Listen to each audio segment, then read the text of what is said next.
I didn't get your thoughts on this Varsho thing.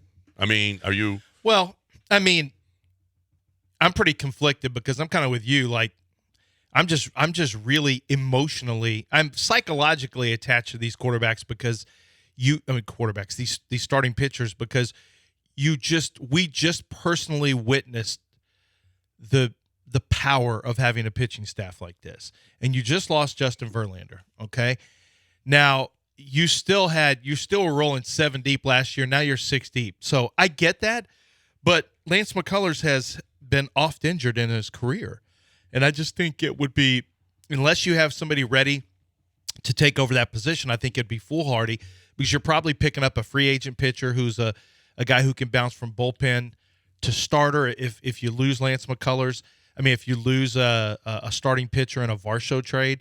So, yeah, I could understand. I mean, any trade for Varsho would have to be like Chas McCormick and some minor league prospects.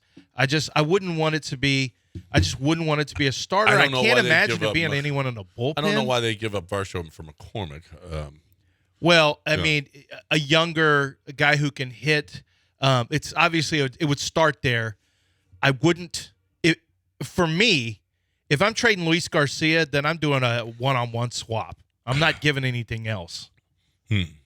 I know he's got 27 home runs, but this is also a starting pitcher who's under club control. And he's got playoff experience. I mean,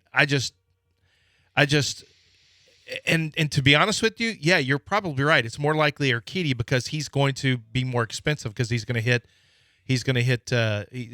be arbitration eligible, so he's going to cost you more. Yeah. And from a financial standpoint, although it doesn't feel like financial has been an issue for Jim Crane, he's been willing to pay in this offseason, but I do think it's more likely that you keep the club control guy than you do the guy who's arbitration eligible. And especially when Garcia, it looked like they maybe trusted him a little more in the postseason. Yeah. For whatever reason. And I wonder how much of this has to do with no GM right now. And listen, the day-to-day operations, which apparently, I mean, it doesn't look like it's Bill Furcus. I mean, it just looks like maybe he's taking care of data, but any kind of move, any kind of deal, any kind of signing. Well, what's your plan? Yeah. Like, what's the ultimate plan moving forward? Even if it's Jim Crane, he's got a plan, I'm sure. Okay, our starting pitching is this. We look good here. This is our weakness. We can strengthen our weakness without doing too much damage to this area. I mean, you got to have a process moving forward, and I would assume that Jim Crane would have one, and Furcus and whoever else, is Jeff Bagwell and Enos Cabell, whoever's in the mix doing this. But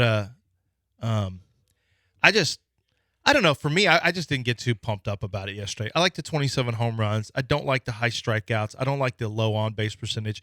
It feels a little contrary. Well, it certainly is contrary to being here. First of all, the park will change. It got worse for Mancini. That's true. The park will change his numbers. I mean, I don't expect him to be a two. I think he could be closer to a 270 hitter here as opposed to that gigantic ballpark. Well, he's striking, but he's a lot of swing and miss, though. It's a high strikeout guy. But we also fixed that a lot, too. We've had a lot of high strikeout guys that – You didn't with Mancini. No, didn't with Mancini, but did with Altuve, did with Springer, did with have done it over the years. Here's my concern. This is an anti-analytics move. Go with the high strikeout, low on-base percentage guy as a target. It's one thing for Mancini. Mancini just became I don't know. Mancini remember became 2015, that team that he put together, that's exactly what they were. No, and then they turned into – They didn't put that together. That's what they had. Well, one of the things he told us on the radio back then was that was kind of a necessity. Yeah. They were just trying to hit home runs. They didn't want to strike out. They wanted to get – look at them. They're the lowest strikeout team in baseball now. They went from highest to lowest. That was not ever the intention. They had to win a different way, and their way that they did it was home runs at all costs and then eventually sift those kind of guys out of the lineup. So 15 is not the model. The model is now – and what you're doing is Mancini became more of a high strikeout guy. It'd be strange for you to trade a pitcher, just in theory, for you to trade a pitcher for a guy who runs contrary to how you built this team. That's That's a little unusual for the Astros to say, let's target a guy, and it's not a guy like for 1 year or 2 years. We've got a mutual deal. You're targeting a guy that could cost you a valuable commodity, who's a high strikeout, low contact guy. Yeah, not a big fan of this. Not a big fan at all. Listen, again, Jim Crane has done more and been great. So this is a new stage. We'll find out, how long this lasts and whether or not he's taken an even bigger role. We don't even know the role, if you want to know the truth. No. We do know that behind the scene, we do know that he had to make the decisions on all the big signings. We do know that he was pushing Luno and he was pushing Click to make moves. He's looking for a more aggressive guy, and apparently he does want to have more baseball input as opposed to analytics input. So. You know what? And Jim Crane, I trust. So so far so good.